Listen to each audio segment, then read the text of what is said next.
Venezuela के राष्ट्रपति Nicolas Maduro ने कोर्ट की सुनवाई के दौरान खुद को देश का वैध राष्ट्रपति बताते हुए अमेरिका को खुली चुनौती दी है। मादुरो ने कहा कि अमेरिका उनके देश की संप्रभुता में दखल दे रहा है और सत्ता परिवर्तन की साजिश रच रहा है। इस बयान के बाद अमेरिका वेनेजुएला टकराव और गहरा गया है। कई लैटिन अमेरिकी देशों ने चिंता जताई है। वहीं रूस और चीन ने मादुरो सरकार के समर्थन के संकेत दिए हैं। अंतर्राष्ट्रीय स्तर पर तनाव लगातार बढ़ता नजर आ रहा है। क्यूबा ने खुलकर अमेरिका की नीतियों की आलोचना करते हुए भारत से सहयोग की अपील की है। क्यूबा के राजदूत ने कहा कि अमेरिका की आक्रामक विदेश नीति वैश्विक शांति के लिए खतरा बनती जा रही है। उन्होंने भारत को एक संतुलित और जिम्मेदार वैश्विक शक्ति बताते हुए कहा कि भारत की भूमिका अमेरिका के अविवेकपूर्ण फैसलों को रोकने में अहम हो सकती है। यह बयान वैश्विक कूटनीति में भारत की बढ़ती ताकत को दर्शाता है। उत्तर प्रदेश के मऊ रेलवे स्टेशन पर उस वक्त हड़कंप मच गया जब दादर एक्सप्रेस को बम से उड़ाने की धमकी मिली। सूचना मिलते ही जीआरपी, आरपीएफ और स्थानीय पुलिस ने स्टेशन को घेर लिया। ट्रेन और यात्रियों की सघन तलाशी ली गई। बम निरोधक दस्ते को भी मौके पर बुलाया गया। फिलहाल कोई संदिग्ध वस्तु नहीं मिली है, लेकिन सुरक्षा एजेंसियां अलर्ट मोड में हैं। कांग्रेस की वरिष्ठ नेता सोनिया गांधी की तबीयत अचानक बिगड़ने के बाद उन्हें दिल्ली के सर गंगाराम अस्पताल में भर्ती कराया गया। डॉक्टरों के मुताबिक उनकी हालत फिलहाल स्थिर है और उन्हें निगरानी में रखा गया है। कांग्रेस नेताओं और समर्थकों में चिंता का माहौल है। पार्टी की ओर से कहा गया है कि सोनिया गांधी जल्द स्वस्थ होंगी। पूर्व अमेरिकी राष्ट्रपति डोनाल्ड ट्रंप ने वेनेजुएला को लेकर एक बार फिर आक्रामक बयान दिया है। ट्रंप ने कहा कि अगर जरूरत पड़ी तो अमेरिका दूसरी सैन्य कार्रवाई से भी पीछे नहीं हटेगा। उन्होंने यह भी दावा किया कि वे वेनेजुएला की स्थिति को कंट्रोल में ला सकते हैं। इस बयान के बाद अंतर्राष्ट्रीय राजनीति में नई बहस छिड़ गई है। उत्तर प्रदेश में ड्राफ्ट वोटर लिस्ट जारी कर दी गई है, जिसमें करीब 2.89 करोड़ मतदाताओं के नाम हटाए गए हैं। चुनाव आयोग के मुताबिक यह प्रक्रिया शुद्धिकरण अभियान के तहत की गई है। लखनऊ में सबसे ज्यादा नाम कटे हैं।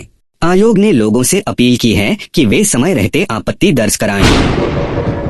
नेपाल में एक मस्जिद में तोड़फोड़ की घटना के बाद हिंसा भड़क गई। हालात को देखते हुए भारत ने एहतियातन सीमा सील कर दी है। सुरक्षा एजेंसियां अलर्ट पर हैं और सीमा पर अतिरिक्त बल तैनात कर दिए गए हैं। भारत ने साफ किया है कि सीमा पार से किसी भी अवैध गतिविधि को बर्दाश्त नहीं किया जाएगा। रूस के कथित अदृश्य कवच यानी एडवांस्ड डिफेंस सिस्टम को लेकर अमेरिका और नाटो में हड़कंप मचा हुआ है। विशेषज्ञों के मुताबिक यह तकनीक रडार से बच निकलने में सक्षम है, जिससे पश्चिमी देशों की सुरक्षा रणनीति पर सवाल खड़े हो गए हैं। इसे सिर्फ यूक्रेन ही नहीं, अमेरिका के लिए भी चेतावनी माना जा रहा है। पंजाब से 15 साल के एक किशोर को गिरफ्तार किया गया है, जिस पर आईएसआई के लिए जासूसी करने का आरोप है। जांच में सामने आया है कि सोशल मीडिया के जरिए उसे फंसाया गया। सुरक्षा एजेंसियों ने इसे बेहद गंभीर मामला बताया है और बच्चों को ऑनलाइन खतरे से बचाने की अपील की है। भारत ने अमेरिका को कड़ा संदेश देते हुए कहा है कि वेनेजुएला जैसे हालात दोहराने की कोशिश वैश्विक युद्ध को जन्म दे सकती है। राजनयिक सूत्रों के मुताबिक भारत ने साफ किया है कि किसी भी देश की संप्रभुता से खिलवाड़ तीसरे विश्व युद्ध की चिंगारी बन सकता है। 2026 की यह रणनीति अमेरिका के लिए बड़ा सिरदर्द बनती दिख रही है। बिहार के मुजफ्फरपुर जंक्शन पर उस समय अफरा तफरी मच गई जब ट्रेन पर लदा एक ट्रक हाईटेंशन बिजली तार से सट गया और उसमें आग लग गई। आग लगते ही रेल परिचालन ठप कर दिया गया। दमकल विभाग ने कड़ी मशक्कत के बाद आग पर काबू पाया। किसी के हताहत होने की खबर नहीं है। नेपाल में बवाल, मस्जिद में तोड़फोड़ के बाद बिहार से सटे इलाकों में कर्फ्यू। नेपाल के एक सीमावर्ती जिले में मस्जिद में तोड़फोड़ की घटना के बाद हालात तनावपूर्ण हो गए। घटना के बाद बड़ी संख्या में लोग सड़कों पर उतर आए, जिसके चलते हिंसा और आगजनी की खबरें सामने आईं। स्थिति को काबू में करने के लिए प्रशासन ने भारत से सटे इलाकों में कर्फ्यू लागू कर दिया है। सुरक्षा बलों की तैनाती बढ़ा दी गई है और सीमावर्ती क्षेत्रों में सतर्कता बरती जा रही है। नेपाल सरकार ने शांति बनाए रखने की अपील करते हुए दोषियों के खिलाफ सख्त कार्रवाई का आश्वासन दिया है।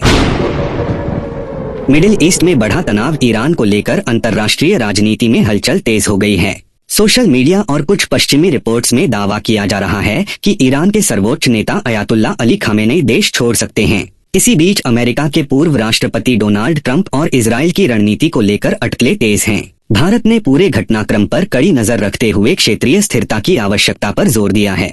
विशेषज्ञों का मानना है कि अगर हालात बिगड़े तो मिडिल ईस्ट में बड़ा भूराजनीतिक संकट खड़ा हो सकता है।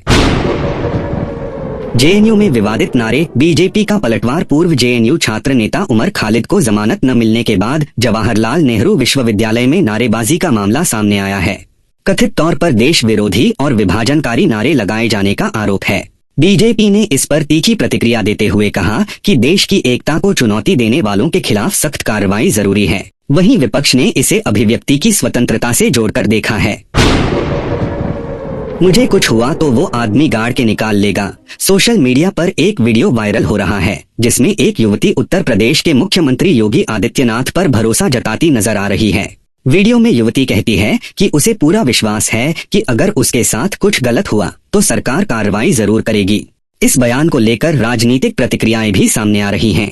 समर्थक इसे कानून व्यवस्था में विश्वास बता रहे हैं, जबकि आलोचक इसे राजनीतिक प्रचार करार दे रहे हैं। अमेरिका कोलंबिया के बीच जुबानी जंग तेज। कोलंबिया के राष्ट्रपति गुस्तावो पेट्रो और अमेरिकी राष्ट्रपति डोनाल्ड ट्रंप के बीच बयानबाजी चरम पर पहुंच गई है। ट्रंप की धमकी के जवाब में पेट्रो ने अमेरिका को 2 टूक शब्दों में जवाब दिया। इस टकराव से दोनों देशों के कूटनीतिक रिश्तों में खटास बढ़ने के संकेत मिल रहे हैं। अंतर्राष्ट्रीय विशेषज्ञ इसे लैटिन अमेरिका संबंधों के लिए अहम मोड़ बता रहे हैं। ईरान में जारी विरोध प्रदर्शनों ने हिंसक रूप ले लिया है। सरकारी आंकड़ों के अनुसार अब तक 35 लोगों की मौत हो चुकी है। कई शहरों में इंटरनेट सेवाएं प्रभावित की गई हैं और सुरक्षा बलों की तैनाती बढ़ा दी गई है। इस बीच सवाल उठ रहा है कि क्या अमेरिका, खासकर डोनाल्ड ट्रंप, इस मामले में दखल देंगे। फिलहाल वॉशिंगटन की ओर से स्थिति पर नजर रखने की बात कही गई है। जेएनयू में मोदी शाह की कब्र खुदेगी जैसे नारों को लेकर सियासत गर्मा गई है। कांग्रेस के एक वरिष्ठ नेता ने बयान देते हुए कहा कि यह विरोध का तरीका हो सकता है, लेकिन भाषा पर संयम जरूरी है। बीजेपी ने इस बयान को दुर्भाग्यपूर्ण बताते हुए कांग्रेस पर देश विरोधी मानसिकता को बढ़ावा देने का आरोप लगाया है। डीएमआरसी क्वार्टर में 3 की मौत। दिल्ली के आदर्श नगर इलाके में डीएमआरसी स्टाफ क्वार्टर में भीषण आग लग गई। हादसे में 3 लोगों की जलकर मौत हो गई। दमकल विभाग ने मौके पर पहुंचकर आग पर काबू पाया। शुरुआती जांच में शॉर्ट सर्किट की आशंका जताई जा रही है। प्रशासन ने मृतकों के परिजनों को मुआवजे की घोषणा की है। जापान में आज सुबह तेज भूकंप के झटके महसूस किए गए, जिससे लोग घरों से बाहर निकल आए। भूकंप की तीव्रता रिक्टर स्केल पर मध्यम से तेज बताई जा रही है। फिलहाल किसी बड़े नुकसान या सुनामी की चेतावनी की पुष्टि नहीं हुई है। प्रशासन स्थिति पर नजर बनाए हुए है। पूर्व केंद्रीय मंत्री और कांग्रेस नेता सुरेश कलमाडी का लंबी बीमारी के बाद निधन हो गया। वे 79 वर्ष के थे। उनका अंतिम संस्कार आज पुणे में किया जाएगा। राजनीतिक जगत से कई नेताओं ने उनके निधन पर शोक व्यक्त किया है। सांपों के फन कुचले जा रहे। जेएनयू में आपत्तिजनक नारेबाजी को लेकर बीजेपी ने तीखा हमला बोला है। पार्टी नेताओं ने कहा कि देश विरोधी ताकतें हताशा में इस तरह के नारे लगा रही हैं। बीजेपी ने विश्वविद्यालय प्रशासन से सख्त कार्रवाई की मांग की है, जबकि विपक्ष इसे राजनीतिक रंग देने का आरोप लगा रहा है।